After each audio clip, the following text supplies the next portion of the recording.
할머니들을 위한 간판 영어 동영상을 만드는 이유. 할머니들은 한숨을 내쉬며 말씀하신다. 젊은 사람들은 노인들을 싫어한다고. 애기들도 젊은 애들만 좋아한다고. 정말 그럴까? 내가 대표해서 말할 자격이 된다면 나는 이렇게 말할 것이다. 우리는 할머니들을 싫어하지 않아요. 할머니들이 겪은 세월을 역사를 통해서 그리고 학교 교육에서도 배웠다. 무엇보다도 가까이 어머니들의 흘리는 눈물을 통해서도 알고 이해한다. 역사를 통해 배우지 않으면 어리석은 것처럼 할머니들 통해 삶을 배우지 않으면 역시 어리석은 것이라고 생각한다. 우리는 할머니들에게 감사하고 또 할머니들을 존경한다. 그런데 왜 우리의 삶에서 할머니들과의 시간이 점점 줄어들까? 친정어머니와의 일이다. 어느 날 친정어머니와 함께 오랜만에 보고 싶은 사람들을 만나고 돌아오는 길이었다. 아유 흉해라. 세금을 저렇게 낭비를 하니까 나라가 어렵지. 저렇게 뭘 흉하게 만들어서 길에다 세워놔?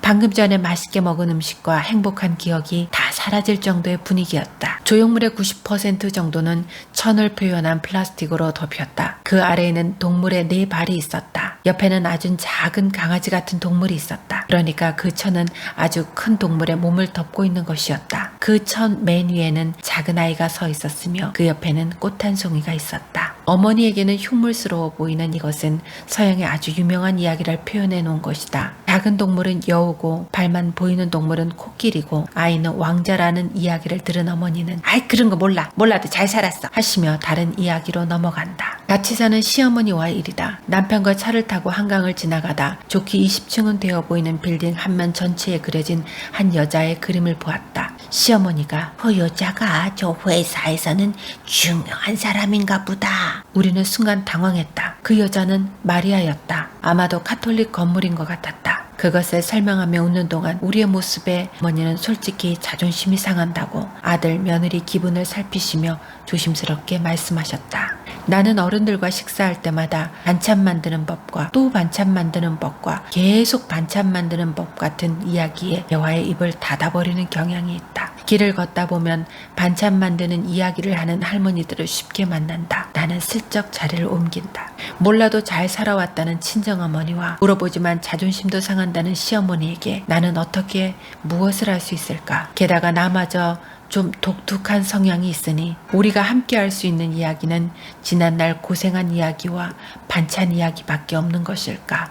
별과 달과 그리고 해와 같은 우리 3명은 잘 해나갈 수 있을까? 정형외과에 가서 엑스레이를 찍었더니 목뼈부터 척추 그리고 골반까지 많이 틀어져 있다고 한다. 나이가 있어서 교정을 해도 그게 효과는 없다면서 권한다. 같이 검사를 한 친정어머니에게는 아예 교정을 권하지도 않는다. 뼈가 다 굳어져 오히려 교정하다가 부러진다고. 고통을 좀 줄이는 약만 먹고 그냥 그대로 살란다. 굳어진 우리의 뼈처럼 뭔가 이제 변화는 불가능한 것일까?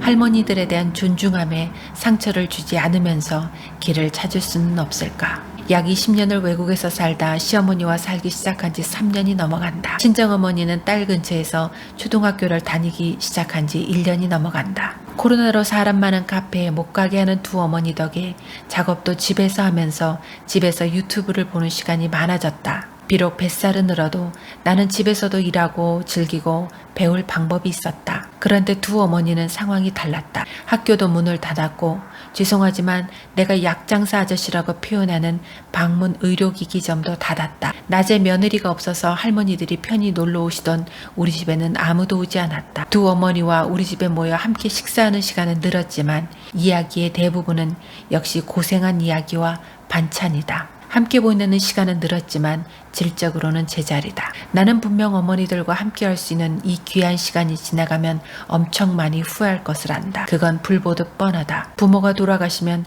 다 효자가 된다는 말이 있듯이 그때는 어머니들의 반찬을 생각하며 울기도 할 것이다. 내가 느끼는 것을 다른 자녀들도 느끼지 않을까 싶어 내가 할 수 있는 일을 찾다가 생각한 것이 영어 공부였다. 어머니들도 할 수 있는 방법을 생각한 것이 영어 간판이었다. 한 20년 전업주부로 살다 보면 어디 번듯하게 편지 한 장 쓰기도 망설여진다. 하물며 할머니들이야 오죽할까.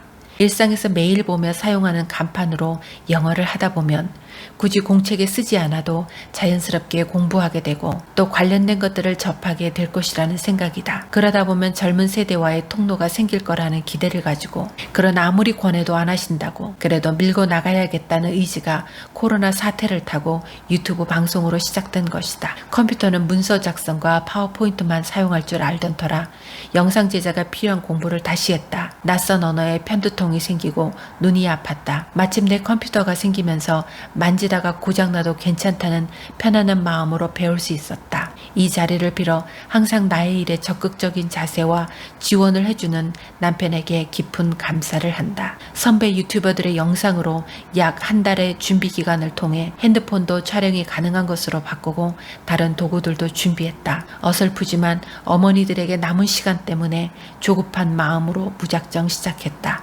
시어머니에게 부탁해 할머니들이 야외에 모여 계신 동네 아파트로 갔다. 그리고는 무작정 시작했다. 한 달 정도가 되었다. 대부분 스마트폰을 가지고 있지 않아서 유튜브 방송에 대한 이해가 없으셨다. 그러다가 자녀분들이 와서 함께 동영상을 보고서야 자녀들의 응원과 더불어 재미가 붙기 시작한 것 같다. 1년이 가도 영어 한 편을 보지 않는 분들이니 본인들이 나오는 화면을 보는 것이 충분히 계속 공부하도록 하는 동기부여가 되는 것 같다. 어려워서 안 배우겠다고 갔던 분들이 다시 돌아오고 수업은 계속되고 있다. 나는 할머니들이 유창하게 영어를 하시라고 가르치는 것이 결코 아니다.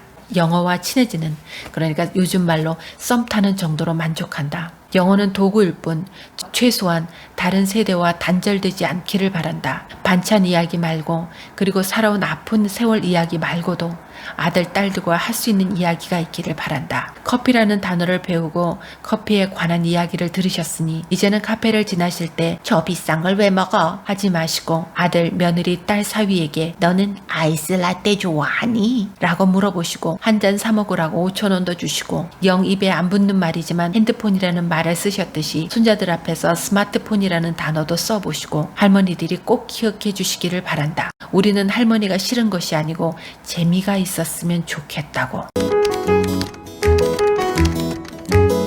안녕하세요, 할머니, 할아버지. 자, 지금 집 그리고 가장에 대한 영어 잘 배우고 계시죠? 제가 응원하는 차원에서 오늘도 재밌는 이야기 준비했어요. 두 쥐의 이야기를 들어보시고 어디가 더 살기 좋은지 한번 생각해 보세요. 어느 도시쥐 한 마리가 있었어요. 도시쥐는 시골로 여행을 가기로 했어요.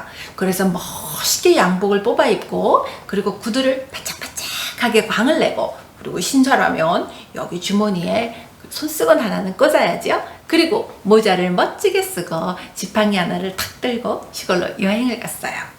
벌써 시골에 사셨던 할머니들은 눈치채고 계실 거예요. 이 옷차림이 얼마나 시골에서는 불편한지, 그렇지요? 자, 시골길을 걸어가는데 구두를 신었으니까 불편하지요. 아이고, 도무지 땀도 나고, 수건을 꺼내서 땀도 닦아보지만 영 시골길이 걷기가 불편해요. 그럼에도 불구하고 산들산들 시원한 시골 그 바람, 어디서 온 바람인지 이런저런 향긋한 냄새가 묻어있는 그 바람, 땀도 식혀주는 그 바람, 너무 좋아서 걷다 보니까 어느새 해가 지고 있었어요. 잘 것이 필요하죠? 그때 마침 길을 가던 시골쥐 한 마리를 만났어요. 시골쥐는 친절하게도 서울에서 오신 멋진 이 양반이네 얘. 자, 우리 집에 가서 같이 자입시다. 친절하게 말해주었어요. 둘은 시골쥐의 집으로 들어갔어요. 그런데 집 안으로 들어가면서 도시쥐가 헛기침을 하고 코를 펄렁펄렁하고 왜 그랬을까요?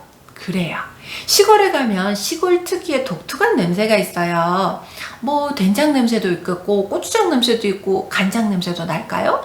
그리고 작년에 거두어서 마루에 둔 호박 냄새도 좀 날 것이고, 또 옥수수 냄새도 날 것이고, 뭐 하여튼 온갖 희한한 냄새들이 다 조화롭게 풍겨 나오고 있겠죠. 그래도 손님이니까 좀 참아보려고 이러고 앉아 있었겠죠. 마침 이제 저녁 식사 때가 되어서 시골쥐가 맛있게 밥을 차려왔어요. 그런데 밥상위를 봤더니 푸르둥둥 희무적적한 반찬들만 있었어요. 왜요? 콩, 팥, 수수, 또 뭐가 있을까요? 감자, 고구마, 호박 이런 것만 있었던 거지요. 도시지는 먹어보려고 노력은 해봤어요. 근데 도저히 먹을 수가 없었어요. 그래서 거드름을 피우기 시작했어요. 내가 사는 도시는 말이야 정말 멋지지. 거기에는 케이크, 그리고 젤리, 그리고 사탕, 그리고 맛있는 탄산수도 있다. 정말 맛있지. 그 시큰쿵한 하수도에 두 발을 담그고 누렇게 이끼 낀 담에 기대어 찌꺼기 한 잔을 마시는 그 기분, 정말 좋지. 거기에 젤리 하나를 탁 띄워서 마시면 정말 맛있지. 그것을 듣고 있던 시골쥐가 말했어요. 아유, 나는 뭔 말하는지 하나도 모르겠네만, 아유, 나는 이런 게 조심다. 나는 정말 보리도 맛있고, 나는 콩도 좋아하고, 아이고, 정말 맛있는 감자. 그렇게 서로 먹거리에 대해서 이야기하고 있는데, 이 이야기를 몰래 듣고 있던 어떤 게 있었어요. 누구였을까요? 바로 고양이에요. 그 소리를 듣고 있던 고양이가 갑자기 나는 쥐가 제일 맛있어 하더니 쥐구멍에다가 손을 푹 넣어서 막 휘젓기 시작하는 거예요. 어떡하지? 막 그 안을 돌아다니고 난리가 났겠지요. 그리고 한참 뒤에 고양이가 이 쥐를 먹을 수 없는 것을 생각하고 포기하고 가버린 후에 두 마리의 쥐는 앉아서 죽을 뻔했다 아닙니까? 서울쥐도 너무너무 놀랬겠지요. 그리고는 도무지 여기는 우리 같은 쥐들이 살 곳이 못 된다고 생각해서 내일 날이 밝는 대로 도시로 가자고 이야기했어요. 아이고, 도시에 가면 먹을 게 얼마나 많은데, 그리고 얼마나 평화로운데, 내일 당장 나랑 도시로 가서 삽시다, 이렇게 말을 했어요. 다음날 아침 날이 밝아왔어요. 도시쥐와 시골쥐는 걸어서 도시에 도착하게 되었습니다. 자, 내 집이다 생각하고 편하게 계세요. 편하게. 정말 살기 좋은 곳이죠. 괜찮으니 여기서 같이 삽시다, 우리 같은 쥐끼리. 도시쥐는 맛있게 저녁을 차려왔어요. 그 위에는 뭔가 알록달록, 시골에서는 볼 수 없었던 알록달록한 것들이 많이 있었어요. 잔뜩 기대가 되었던 시골쥐는 콕 케이크를 찍어서 맛보았어요. 이게 무슨 맛인겨? 도무지 맛을 알 수가 없었어요. 구수하고 고소한 냄새가 아니라요, 너무 달아서 먹을 수가 없었던 거예요. 그게 입맛에 안 맞나? 그 참 신기하군. 나는 이렇게 맛있는다. 시골쥐는 자기 입맛이 이상한가 싶어서 이번에는 사탕을 하나 입에다 넣었어요. 이게 뭔 맛인겨? 시골쥐는 이것저것 다 맛을 보았지만 도무지 입맛에 맞는 게 없었어요. 그런데 바로 그때 갑자기 웅성웅성웅성 사람들의 소리가 들리더니 쥐집 아줌마가 와! 쥐다! 쥐를 때려잡자! 그러더니 빗자루를 가지고 두 쥐를 막 때리기 시작했어요.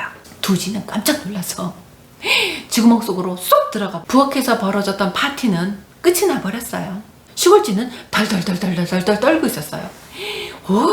그렇게 무섭게 사람이 날뛰는 건 본 적이 없었거든요. 그런데 서울쥐는 여유롭게 이거야 가끔 있는 일이지. 이렇게 좋은 데 살면서 이 정도는 위험은 감수해야지. 그럼. 그렇지만 시골쥐는 도무지 불안해서 잠을 잘 수가 없었어요. 그 기다랗게 생긴 빗자루로 자기를 쫓아오던 그 주인집 아줌마의 무서운 얼굴을 잊을 수가 없었어요. 다음날 날이 밝자마자 시골쥐는 가방을 쌌어요. 네, 너무 감사합니다. 나 집에 갈랍니다. 그리고는 다시 시골로 내려왔어요.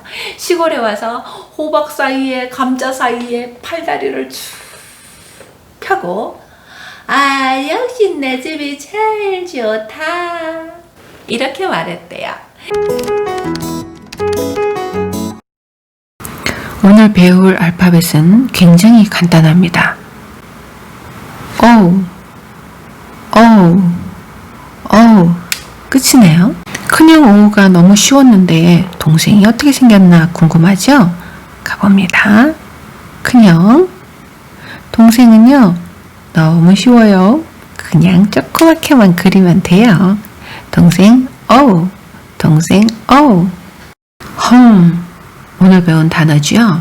자, 여기 우리 오늘 배운 O 어디 있죠? 맞아요, 여기 있습니다. 오늘 이 단어 보면요, 우리가 그동안 모두 배운 단어가 모두 나왔어요. 자, 한 번씩 따라해 볼까요?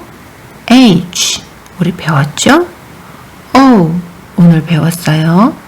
M, 배웠죠?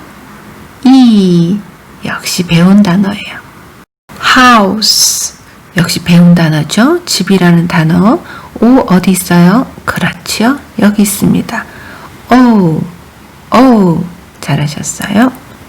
할머니, 할아버지 수고하셨어요. 우리 다음에 또 만나 공부해요. 바이바이.